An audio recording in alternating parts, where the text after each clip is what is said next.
Hey, indie filmmakers, I'm Nick Bodenberg. I'm Griffin Hammond, and on this week's episode, should you be excited about the new Ronin S?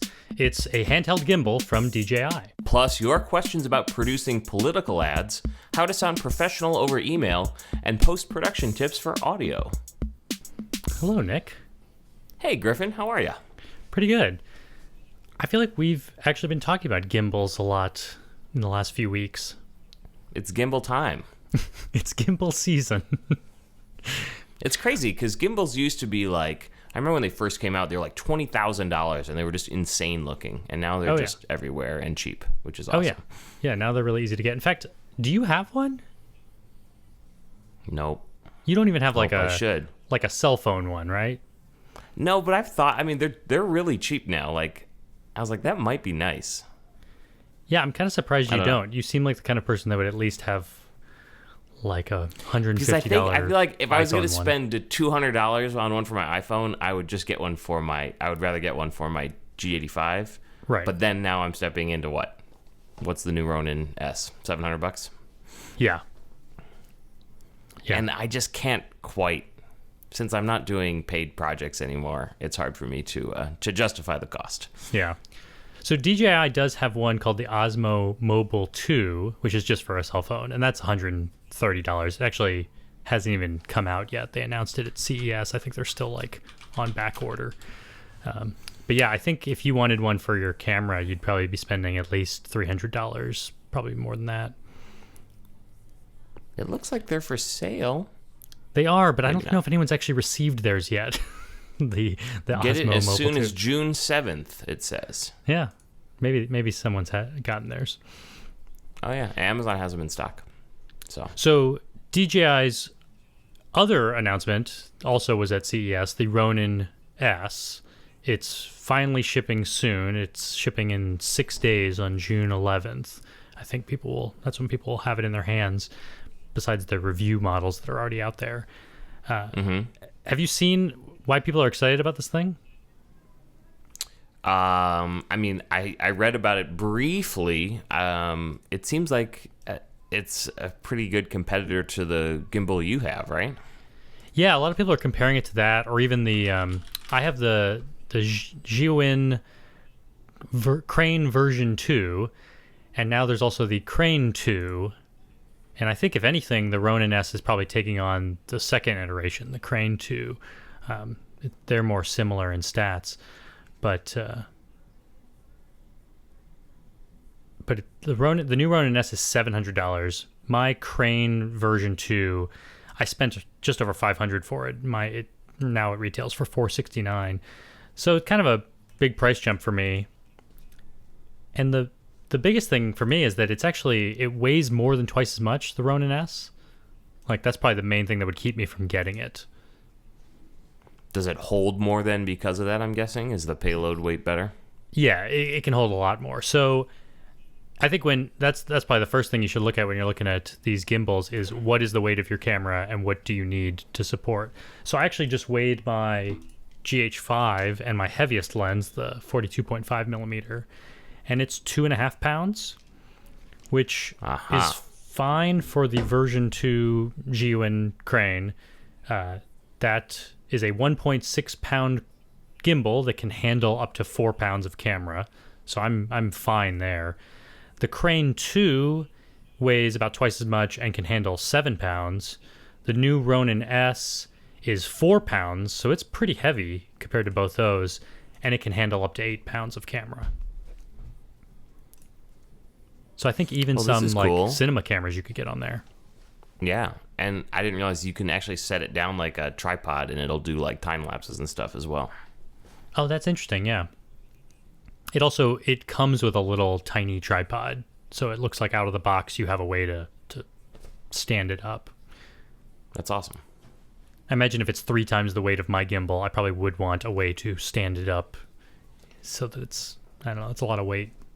So do you think you'll get one, or is what you have just fine and you're not really ready for a upgrade yet?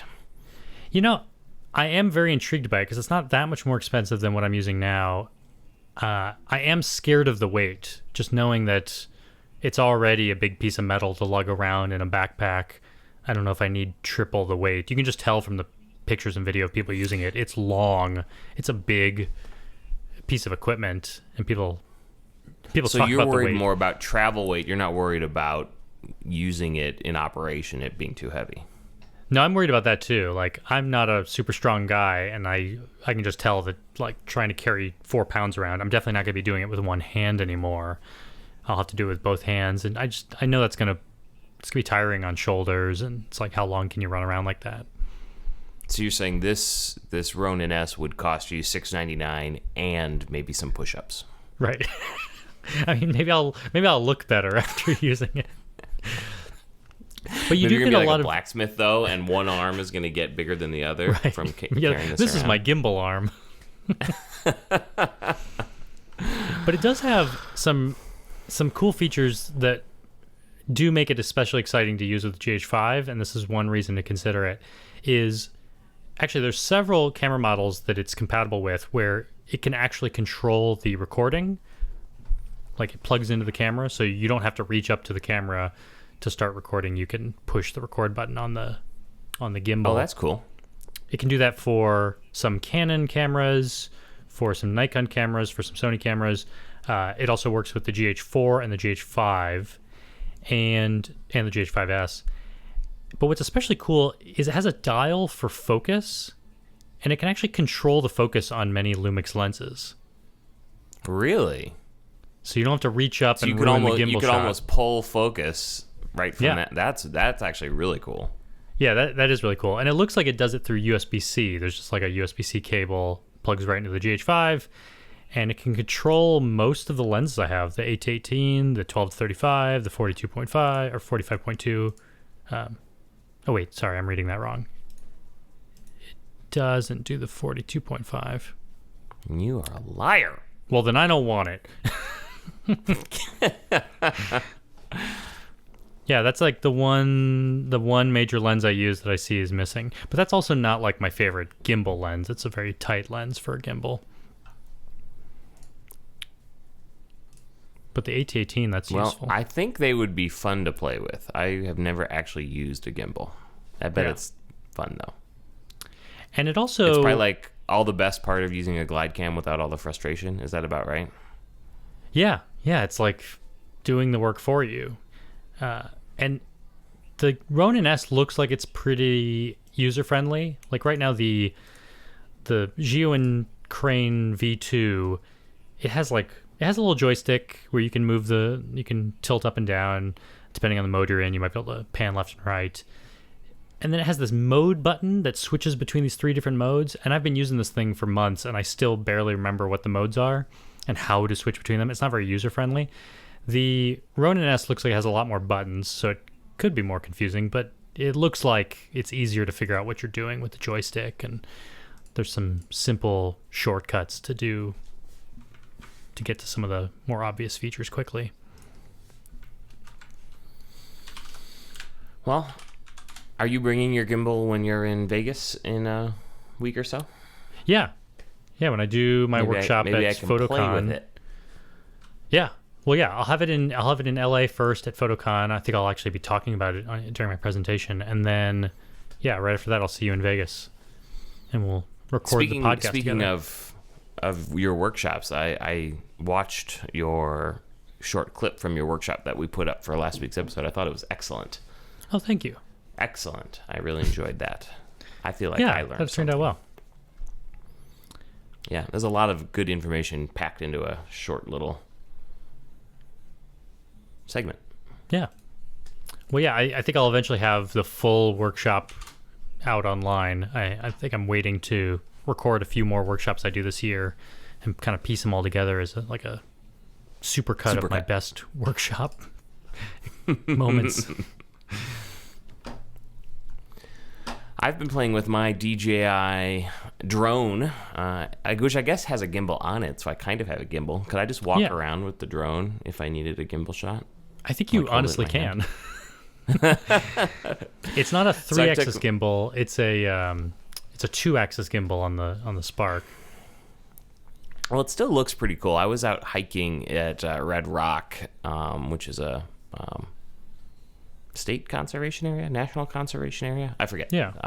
But big park. We're doing some hiking and kind of climbing up a mountain, and so I've got some neat shots of my kids climbing up on rocks and things like that. Maybe we can share some of that. Oh yeah, I saw that, and that was like one of the best drone shots I've seen. I guess I always love when people are like moving up a hill or something. That was a really epic shot. Well, I was, you show it to people and it just looks like maybe I'm standing there with my camera, like my iPhone taking a video, and then it just pulls away. And it's like, oh, holy cow. Yeah. Once that movement starts, it just looks wow. so epic. So did you have to wait till you got home to show that to your family, or were you able to like preview it? I did. No, one problem I had both my batteries for my drone on the charger for maybe like 2 weeks or something. Mm-hmm. And they must discharge or something while they're sitting on the charger, because they were both at like half power when I put them in. And I expected them both to be full power. So I didn't have as much juice as I was hoping I would have. So you're saying even on the charger when it was plugged in? Yeah, exactly. Interesting. It must like get the full charge and then turn off and not turn back on until they get reconnected or something. That makes sense. Because I've also seen that just charging my batteries and then throwing them in my bag, and if I'm shooting 2 or 3 days later with the Spark, the batteries will be like down to 2/3 or a half or something. Oh, so even loose. I figured maybe it's because they were on the charging bay, but like the charging can been turned off. But you're saying even loose in your bag, they discharge pretty quick. Yeah, it kind of seems like with those DJI drone batteries, even on the Mavic Air too, you pretty much need to charge them the night before or the morning of your shoot. Like, you can't let them sit for a long time.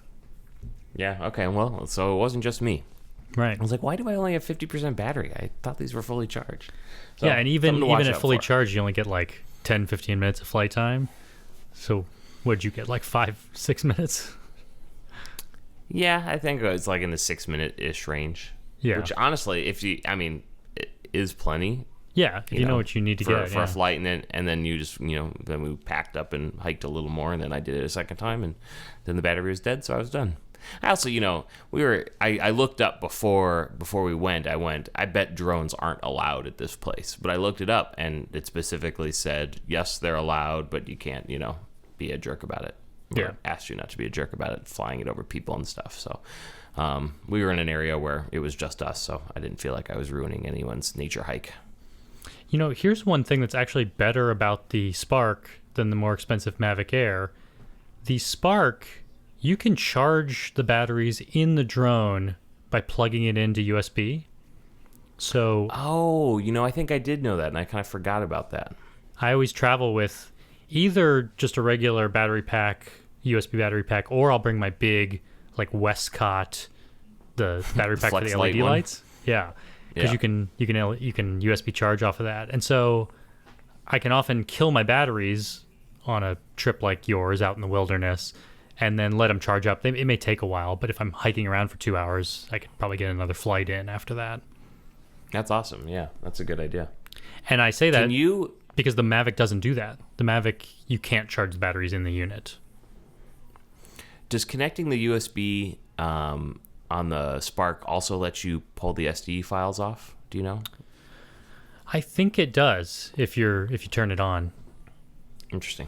But that seems like a great way to waste the battery. Yeah. Well, because I always, at first I was like, it does it wirelessly over the Wi-Fi. You can pull it right down to your camera through the Wi-Fi. But man, that kills the battery too, and it didn't seem super reliable. So right now I'm just using a micro SD, the SD card adapter. Yeah. That's how I've been doing it. Well, should we answer some questions? Let's do it. We got a YouTube comment from Bridget Miles. Any chance you might be able to lend some suggestions for best practices when it comes to festival submission specs in the U.S.? Also, on your guys' suggestion, I bought myself a 1 terabyte USB 3 external hard drive for my Surface Pro 4, and it worked like a charm. Super thanks. Oh, speaking of backing stuff up, before we answer this question, I didn't get a chance to mention this on the podcast. After you admonished me a couple episodes ago for not backing up my footage, perfectly in multiple locations and on the cloud and everything. While I was in Singapore, I actually got all the footage I shot in Japan and Taiwan and Singapore all backed up to the cloud onto Google Drive. Nice. So do you pay extra for Google Drive space? Yeah, I guess I must have already upgraded for some reason, probably because I store a lot of Sriracha movie files there and stuff for film festivals. So I already had 1 terabyte, and I was only using like 300 gigs, and this was about 600 gigs worth of content. So I was able to put it all online without going over my limit, and I was able to do it all from hotel internet, which was not very good. It took me like 6 days, but I finally got it all up there. Yeah, if you're just hanging out by the pool and your laptop's up there working slowly away at it, right? Right. But that made me feel good because then I had everything on the internet, in the cloud. I had everything on a backup hard drive on my person, and I had it all on the laptop. So does that meet the standard?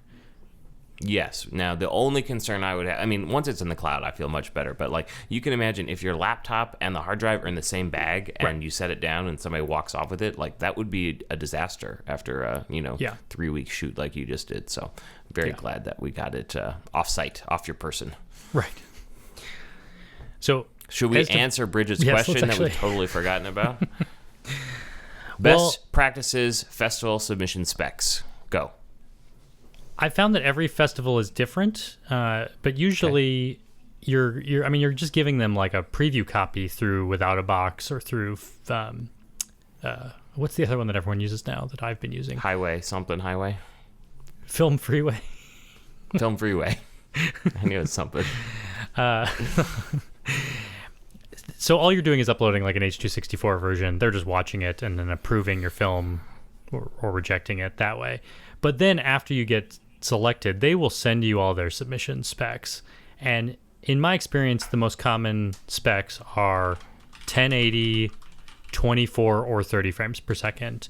And they usually want it as either ProRes or like a really high bitrate H.264. Maybe it's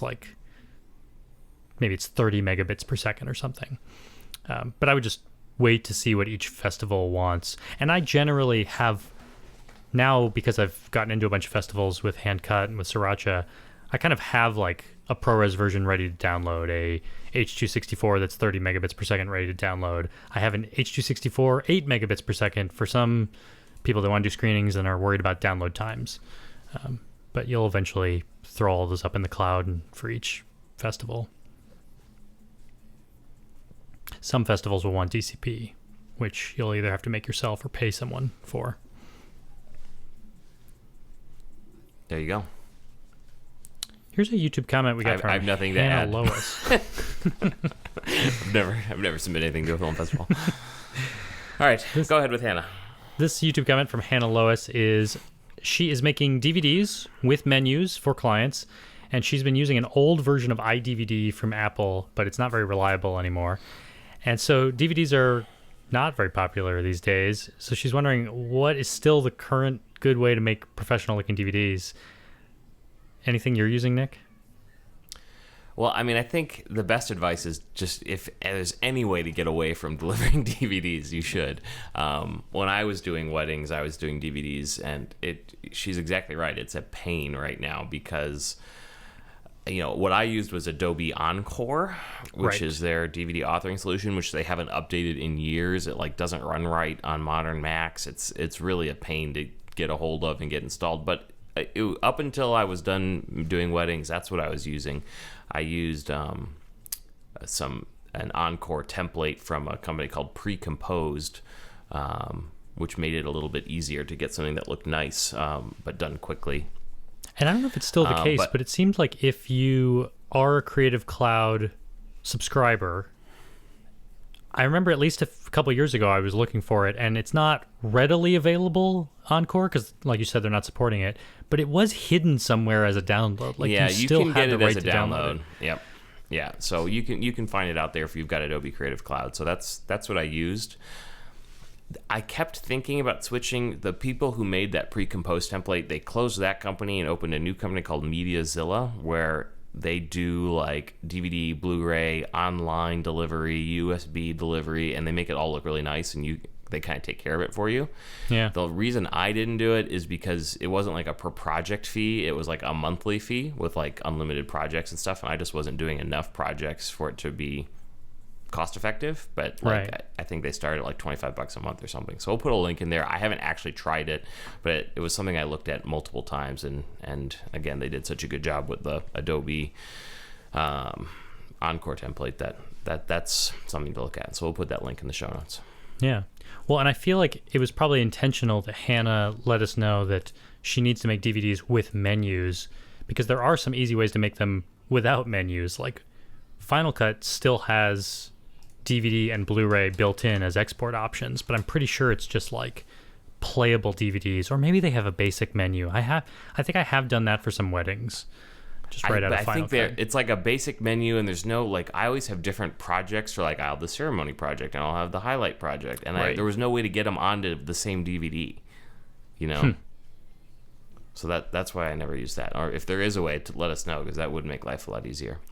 Yeah. But if you can get into the habit of delivering on USB, I mean, I think that's a more modern way, and say, like, look, it's on YouTube or Vimeo or whatever for you, and then here's a USB with your files. And maybe you can convince your client, like, I shot this in 4K or at least HD, and DVD doesn't even support HD. So, like, I can put it on DVD for you, but you're losing 3/4 of the resolution. And you can still do a nice job with USB. Like, I've seen a lot of wedding photographers and videographers deliver USB in, like, a really nice box, and the USB key will have your logo on it. Like, you can do it in a way that's still very professional, not just like, here's this SanDisk, hope you don't lose it. So yeah, that's what I would suggest. These next couple questions are in regards to my recent tutorial on building, or like how I wrap up my gimbal. Oh yeah, that was kind of fun. So Norman is wondering, there's a shot at the end of the video when I'm pulling away from the fish. He's wondering if I locked the gimbal by pressing the mode button. This is when I was talking about earlier. You don't know what the buttons do. So. Right. So yeah, you answered it for me, Nick. I did not, because all I know is if I push the mode button once, it switches from, like, the default is follow. Like, wherever you point your hand, the camera will kind of catch up to you. And if you push the mode button, it kind of turns that off, and the camera just kind of floats in space, and whatever you do, it stays kind of facing the same direction. I actually leave it in the follow mode, but I was just moving in a straight line so the camera didn't tilt up or pan around, which is the mode that I prefer. Steve McDonald on YouTube is asking, where did you pick up the rubber padding that you put on that gimbal? I'll put a link to this in the show notes at Hey.film, assuming it's still available for purchase. Years ago, I just bought on Amazon a package of, it's just a bunch of layers of rubber in various thicknesses. And handy to have. I can't imagine it was that expensive, and I just cut it up all the time. And in fact, I'm using a couple pieces right now to on this rig that I have for my camera for the podcast that pops out of the closet. I want to make sure the tripod head is really nice and tight on this rail system. So I actually have rubber in a couple places. Good.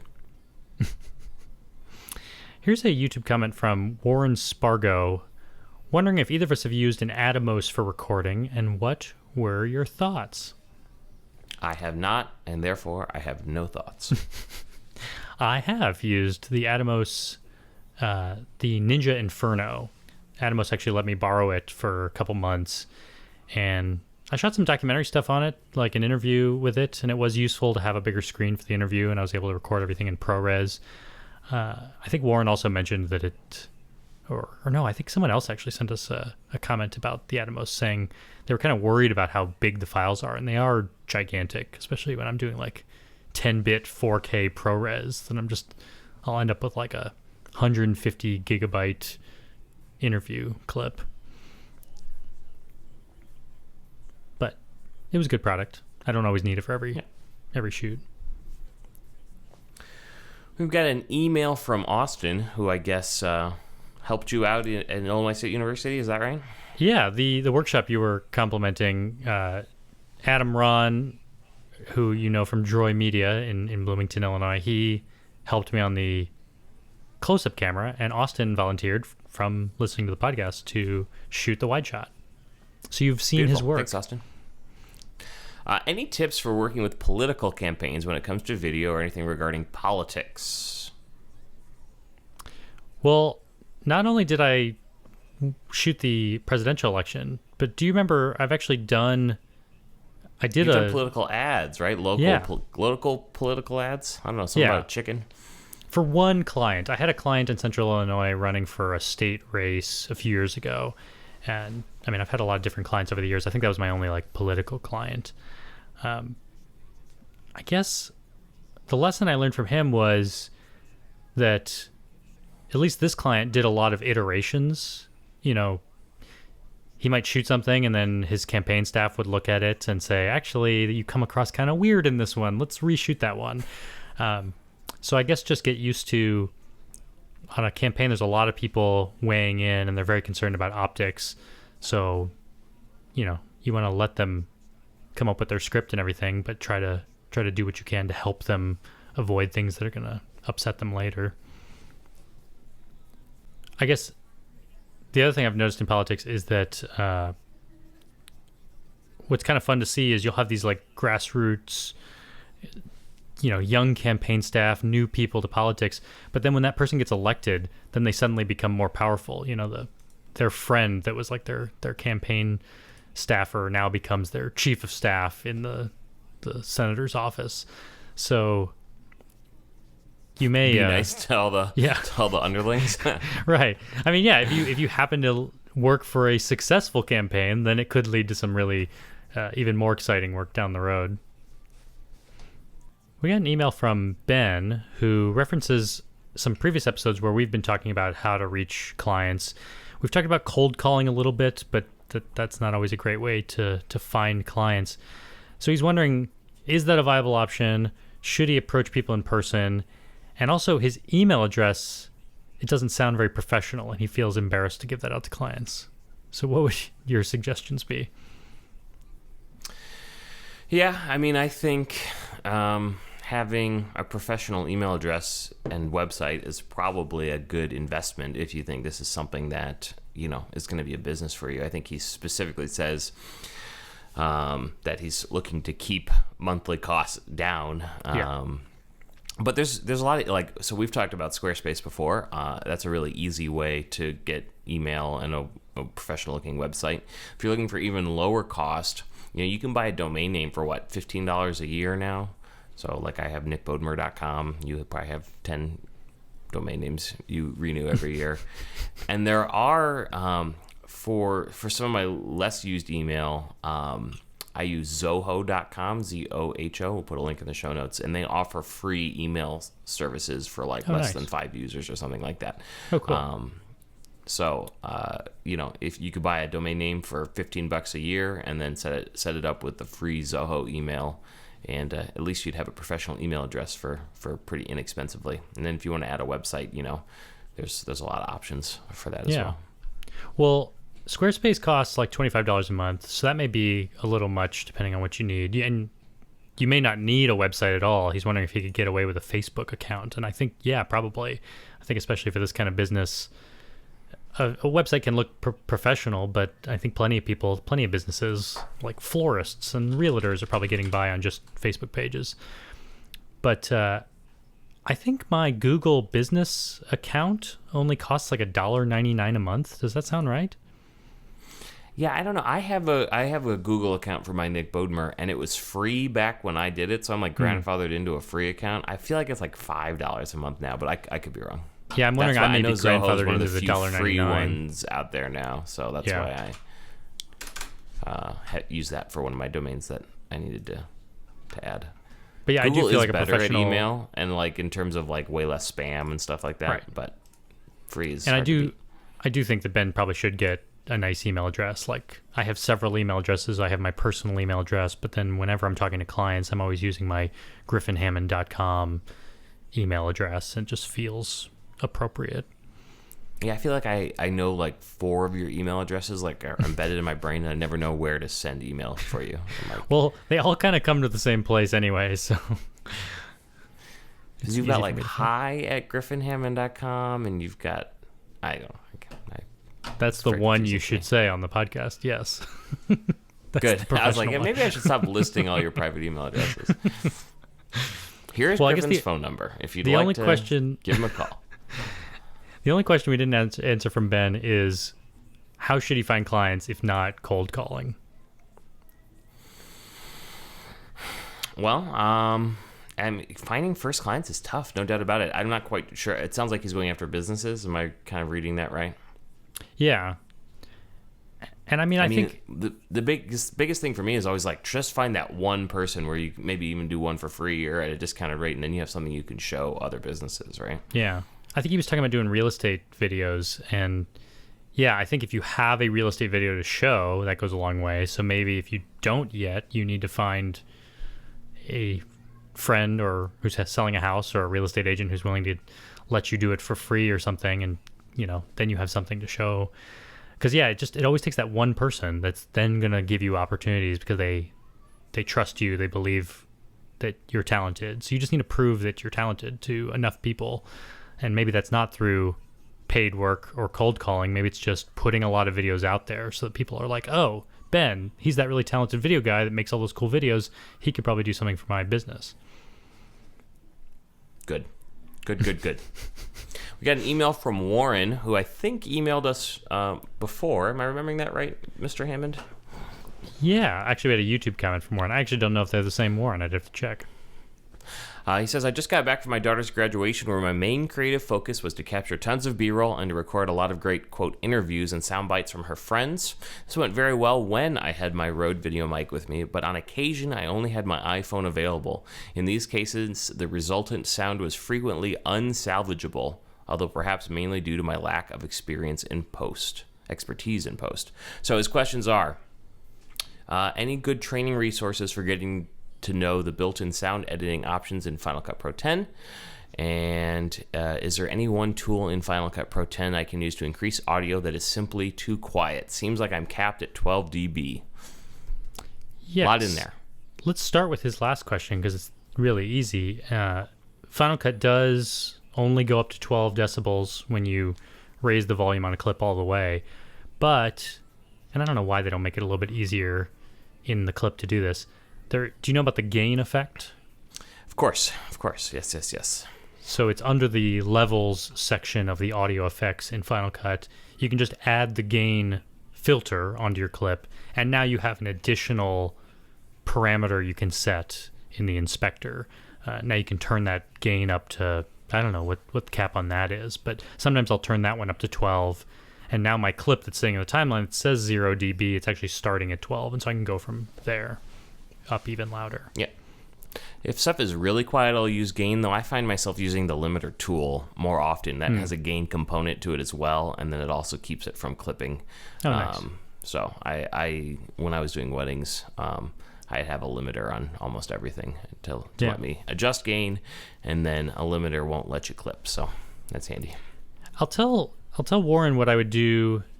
I'm assuming when he says he was recording with an iPhone, he's recording the video with the iPhone, and so therefore the audio is maybe a little bit distant. I mean, in the future, if all you have is iPhones, maybe you even have another iPhone with you, some friend's iPhone. Maybe the person you're interviewing, you can grab their iPhone. You might even be able to figure out a way to get that a little bit closer. Even if they held their own iPhone in front of themselves while you interviewed them, you might get some better audio. Just use voice memos or something to get the WAV file. But I think if it were me and I was going through your workflow and the sound doesn't sound great, one, I'm going to boost it with gain, get the volume to an appropriate place. What's going to happen is it's going to get noisy. Your background noise is going to be pretty loud. So what I'll do is I'll export it out of Final Cut. And I mean, you could use the built-in noise reduction in Final Cut. I've never been super happy with it. So I usually bring it into Adobe Audition just because I've always liked that noise reduction process. Yep. Do you still use that? I haven't in a long time, but if I needed to salvage some audio with a lot of background noise, that's exactly what I would use. Yep. Yeah. Do you remember how we used to use that software even before it was Adobe software? Cool Edit Pro? Yeah. Heck yeah, I do. I feel like we've been using that software since like 1998 or something. Yeah, probably. Yeah. It was definitely high school. I used to do a lot of audio work in there. Yeah. Well, and to answer Warren's final question about where he can learn these things, I think one, as you start to play around with the stuff in the edit and you have a specific problem, like how do I make it louder than 12 decibels? I bet if you Google that, you'll find someone made a YouTube tutorial. Almost every problem I ever encounter in editing, someone has made a tutorial for it. But if you're looking for one place with tutorials, I do think that Larry Jordan does a lot of Final Cut training. That's like his whole thing, and he's pretty good at it. So you'll find some free stuff that he has available, and then you'll find some paid tutorials as well. And I can put Larry Jordan in the show notes at Hey.film if you're looking for him. I'm adding it right now, Griffin, because I'm so helpful. Oh, thank you. Yeah, you've put in Mediazilla, Zoho, Larry Jordan. I feel like there was something else I promised I was going to put in the show notes. I'll just have to figure it out later. Oh, your rubber. Oh, yeah. Amazon rubber. That I don't know which rubber you recommend. All right, I'm not comfortable with this anymore. I'm moving on. I guess the last thing I'll say that's also in the show notes this week is in 2 days, on Friday, if you're in Los Angeles and you're going to PHOTOCON LA, I'm giving the first talk there. So that's 1:30 on Friday. I'll be there. Love to see you there. Fantastic. Do you get nervous anymore about doing those types of workshops? Not really. I don't get nervous about the act of being on stage. That's kind of the exciting, fun part. I get nervous about knowing that I need to put together a presentation. Like I already have a presentation. I actually have a series of presentations. They're all kind of tailored for each audience. I'll probably go back to a presentation I did for photographers and kind of tailor it to this audience for what are the video things you need to know as a photographer to really, what are the few things you may not know about video that can make you a videographer if your skill set is just photos right now. So there'll be some of that. There'll be some of traveling lightweight with camera gear. So the nervous part is just knowing that I need to take the time to put my slides together and get my best video pieces together. Are you going to be recording this talk as well? Yeah, assuming the room is good and I don't have any trouble setting up my gear. I guess the only challenge with that is I know I have to bring extra gear because I need to bring gear to present with gear on to stage. Demo and then gear to record. Yeah, I actually don't know if I'll have enough stuff, so we'll see. I'll get something. I'll record it.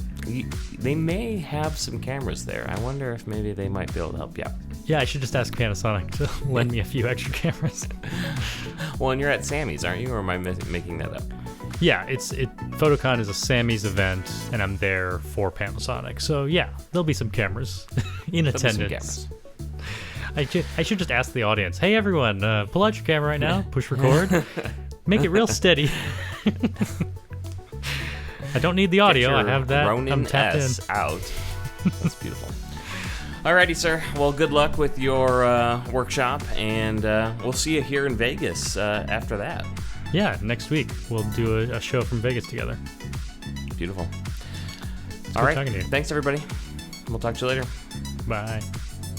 Bye. Check 1, 2. Hey. Yeah, I'm good. I'm just struggling to find the record button on my camera. Plus, your questions about producing political ads, how to sound professional over email, and post-production tips for audio. What about audio post-production tips? Okay. You don't like that? I liked it more the other way. Okay.